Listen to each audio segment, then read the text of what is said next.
اعوذ باللہ من الشیطان الرجیم بسم اللہ الرحمن الرحیم قال فاہبط قال فاہبط فرمایا فاہبط پھر اتر جا منہا اس سے فرمایا پھر اتر جا اس سے فما یکون لکا تیرے لیے نہیں ہے یا تجھے نہیں ہے ان تتکبر کہ تو یہاں تکبر کرے کہ تو یہاں تکبر کرے پھر فرمایا اتر جا اس سے تجھے کوئی حق نہیں ہے کہ تو اس میں تکبر کرے فخرج سو نکل جا انکا بے شک تو من الصاغرین ذلیلوں میں سے ہے سو تو نکل جا بے شک تو ذلیلوں میں سے ہے فرمایا پھر اتر جا اس سے تجھے کوئی حق نہیں ہے کہ تو تکبر کرے اس میں سو نکل جا بے شک تو ذلیلوں میں سے ہے یہ ہے آیت نمبر سورہ اعراف کی 13 سورہ اعراف کی آیت نمبر 13 جس کے اندر ابھی وہ تذکرہ چل رہا ہے جو ایک مکالمہ ہے حضرت آدم علیہ السلام کی تخلیق کے حوالے سے شیطان کا اللہ تبارک و تعالیٰ کے ساتھ جو مکالمہ ہو رہا ہے وہ اللہ رب العالمین نے ان آیات میں ذکر کیا ہے۔ کیا ذکر ہوا؟ پیچھے جو کل ہم نے پرسوں آیت ہم نے پڑھی تھی، اس میں کیا پڑھا تھا ہم نے؟ اللہ فرماتا ہے کہ اے لعین، اے شیطان مردود، تجھے کس چیز نے منع کیا، کس چیز نے روکا کہ تو اللہ کو سجدہ نہ کرے؟ تو اس نے جواباً کیا کہا تھا؟ قال انا خیر، میں اس سے بہتر ہوں، میں اس سے بہتر ہوں۔ تو جب اس نے یہ بات کی تو اللہ رب العالمین نے اس کو اس کے جواب میں کیا ارشاد فرمایا؟ فرمایا قال فاہبط منہا، تو اس سے نکل جا، تو اس سے کیا کر؟ اتر جا، نکل جا، ٹھیک ہے۔ فما یکون لک ان تتکبر فیہا، اور تجھے کوئی حق نہیں ہے کہ تو تکبر کرے، تجھے کوئی حق نہیں ہے کہ تو تکبر کرے۔ فخرج انک من الصاغرین، سو تو جنت سے، تو یہاں سے نکل جا، بے شک تو ذلیلوں میں سے ہے، بے شک تو ذلیلوں میں سے ہے۔ تو یہ یہاں سورہ اعراف کے اندر ایک مکالمہ ہے، اور پھر اگر آپ مطالعہ کریں سورہ صاد کا، سورہ صاد 23ویں پارے کی سورہ صاد کا اگر آپ مطالعہ کرتے ہیں تو وہاں آیت نمبر 74 سے لے کر آیت نمبر 84 تک، آیت نمبر 74 سے 84 تک ایک طویل مکالمہ ہے۔ ان 10 آیات کے اندر اللہ کا شیطان کے ساتھ، لعین اور اس ابلیس کے ساتھ جو اللہ نے مکالمہ کیا ہے اس کا تذکرہ چل رہا ہے، جس کا کچھ ترجمہ اس انداز سے ہے کہ فرمایا رب العالمین نے کہ اے ابلیس، تجھ کو کس چیز نے سجدہ کرنے سے منع کیا؟ تجھ کو کس چیز نے سجدہ کرنے سے منع کیا جس کو میں نے اپنے ہاتھوں سے بنایا تھا، جس کو میں نے اپنے ہاتھوں سے بنایا تھا، تو نے اسے سجدہ نہیں کیا؟ کیا تو نے اب تکبر کیا یا تکبر کرنے والوں میں سے تھا؟ اب شیطان جواباً کہتا ہے، اس نے کہا میں اس سے بہتر ہوں، تو نے مجھے آگ سے پیدا کیا، اس کو مٹی سے پیدا کیا۔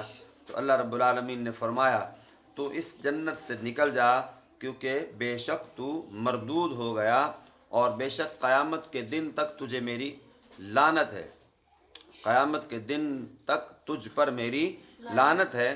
اس نے جب جواباً کہا کہ اے میرے رب پھر مجھے اس دن تک مہلت دے، پھر مجھے تو اس دن تک مہلت دے جس دن لوگ اٹھائے جائیں گے۔ اللہ نے فرمایا بے شک تجھے مہلت ہے، تم مہلت پانے والوں میں سے ہے، اس دن تک جس کی میعاد ہمیں معلوم ہے۔ اس نے کہا جب مہلت مل گئی، شیطان نے پھر کہا، کیا کہا؟ کہتا ہے اس دن تک کہا کہ پس مجھے تیری عزت کی قسم، شیطان کیا کہہ رہا ہے؟ اے اللہ مجھے تیری عزت کی قسم میں ان سب کو ضرور بہکاؤں گا۔ آج تو نے مجھے آدم علیہ السلام کو سجدہ نہ کرنے کی وجہ سے جنت سے نکالا ہے، کل میں اس کی اولاد کو ضرور بہکاؤں گا، ماں سوا ان کے جو تیرے پرخلوص بندے ہیں، ماں سوا اس کے کہ جو تیرے پرخلوص بندے ہیں۔ فرمایا یہ حق ہے اور میں حق ہی فرماتا ہوں، میں تجھ سے اور تیرے سب پیروکاروں سے جہنم کو بھر دوں گا، میں تجھ سے اور جو تیرے پیروکار ہوں گے، جو تیرے ماننے والے ہوں گے، جو تیرے ساتھ چلنے والے ہوں گے، ان سے کیا کروں گا؟ جہنم کو بھر دوں گا۔ یہاں پر یہ آپ کے سامنے میں نے ایک بات چھیڑی جس کا خلاصہ آپ کے سامنے عرض کروں کہ دیکھیے یہ ایک طویل مکالمہ ہے سورہ صاد کے اندر، آیت نمبر 74 سے آیت نمبر 84 تک۔ تو یاد رکھیے ایک سوال آتا ہے یہاں پہ کہ جس کو اللہ کے ساتھ ہم کلام ہونے کا شرف حاصل ہو جائے، اللہ سے بات کرنے کا، اللہ رب العالمین سے کلام کرنے کا شرف حاصل ہو جائے، اس کے لیے بہت بڑے مقام اور مرتبے کی یہ بات ہے۔ اسی طرح حضرت موسیٰ علیہ السلام کا ایک لقب ہے، انہیں کہا جاتا ہے موسیٰ کلیم اللہ۔ کیا کہتے ہیں؟ موسیٰ کلیم اللہ۔ اللہ کے پیغمبر ہیں حضرت موسیٰ، ان کا لقب کیا ہے؟ کلیم اللہ۔ کلیم اللہ۔ مطلب کیا ہے کہ وہ اللہ سے ہم کلام ہوتے تھے، طور پہاڑ پہ جاتے تھے، اللہ ان سے بات کیا کرتے تھے۔ تو یہ اتنا عظیم شرف ہے کہ اپنا لقب، ان کا لقب بھی کلیم اللہ پڑ گیا۔ تو یہ اگر تو عزت اللہ سے کلام کرنے میں اتنی عزت ہے، ٹھیک ہے، تو سب پورے قرآن کے اندر اللہ تبارک و تعالیٰ نے کسی پیغمبر کے ساتھ اتنی طویل گفتگو نہیں کی۔ پورے قرآن میں اللہ نے کسی نبی کے ساتھ اس طرح اتنا طویل مکالمہ نہیں کیا جتنا طویل مکالمہ اللہ رب العالمین نے شیطان کے ساتھ کیا۔ بات کی سمجھ آ رہی ہے؟ اگر یہ عزت اور شرف کا باعث ہے تو پھر اتنا طویل مکالمہ جو لعین سے ہوا تو اس سے کیا مطلب سمجھا جائے گا؟ وہ تو اللہ کا دشمن بنا، اس کو تو کوئی شرف پھر نہ ملا نا۔ تو کہتے ہیں کہ اس کے دو جواب ہیں۔ پہلا جواب یہ ہے کہ حضرت موسیٰ علیہ السلام سے اللہ تعالیٰ نے جو کلام فرمایا تھا وہ براہ راست کلام فرمایا تھا، ڈائریکٹ براہ راست کلام فرمایا تھا، اور ابلیس سے جو کلام کیا تھا وہ اللہ نے ڈائریکٹ نہیں کیا تھا، براہ راست نہیں کیا تھا، بلکہ فرشتوں کے وساطت سے، یعنی اللہ فرشتوں سے کہتے ہیں اور فرشتے شیطان سے بات کرتے تھے، اس طرح اللہ نے فرشتوں کی وساطت سے اس سے بات کی۔ اور دوسرا جواب یہ ہے کہ حضرت موسیٰ سے بطور انعام و اکرام کلام فرمایا تھا اور ابلیس لعین سے بطور اہانت کلام فرمایا ہے۔ ٹھیک ہے، اب دونوں جواب سمجھ آ گئے۔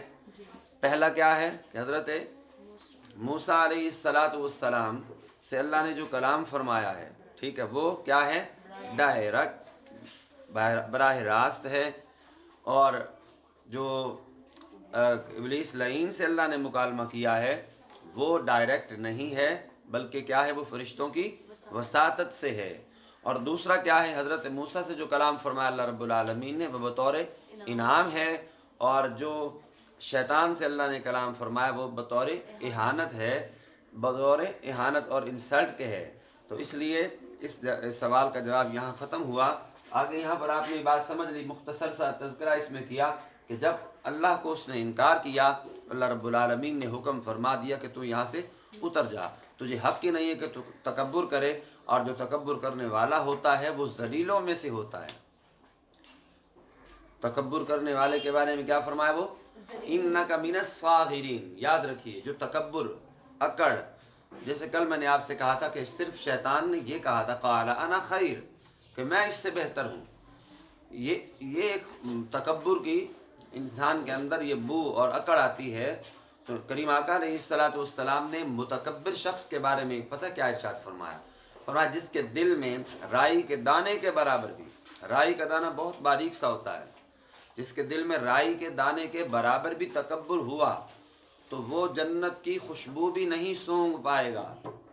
جنت کی خوشبو جو کہ 500 سال دور مسافت تک، 500 سال کی مسافت سے جنت کی خوشبو آتی ہے. لیکن جو متکبر ہے، جس کے اندر تکبر آتا ہے، جو اپنے آپ کو بہت بڑا سمجھتا ہو، جو اپنے آپ کو سمجھتا ہو کہ مجھ سے بڑا عالم کوئی نہیں ہے، مجھ سے بڑا قاری کوئی نہیں ہے، مجھ سے بڑا حافظ کوئی نہیں ہے، مجھ سے بڑا جو ہے وہ سمجھدار کوئی نہیں ہے، مجھ سے بڑا عقل مند کوئی نہیں ہے، مجھ سے خوبصورت کوئی نہیں ہے، یہ جو ساری باتیں آ رہی ہیں نا کہ میں ہی بڑا ہوں، میں ہی بڑا ہوں، تو یہ سارا کیا ہے؟ تکبر ہے. کیا کہلاتا ہے؟ تکبر. تو جس کے دل میں صرف رائے کی دانے کے برابر بھی تکبر ہوا تو جنت میں جانا تو دور کی بات ہے، اس کو اللہ جنت کی خوشبو بھی نہیں سنگائے گا. حالانکہ جنت کی خوشبو 500 میل مسافت تک آتی ہے. تو اتنی خطرناک ہی بات ہے تکبر کرنا. اللہ تبارک و تعالیٰ کو وہ بندہ بالکل پسند نہیں ہے جو تکبر کرنے والا ہو. اللہ تعالیٰ سے دعا کریں اللہ تعالیٰ ہم سب کو تکبر کرنے سے اور متکبرین لوگوں کے شر سے اللہ ہم سب کو بچائے. آمین. وآخر دعوانا.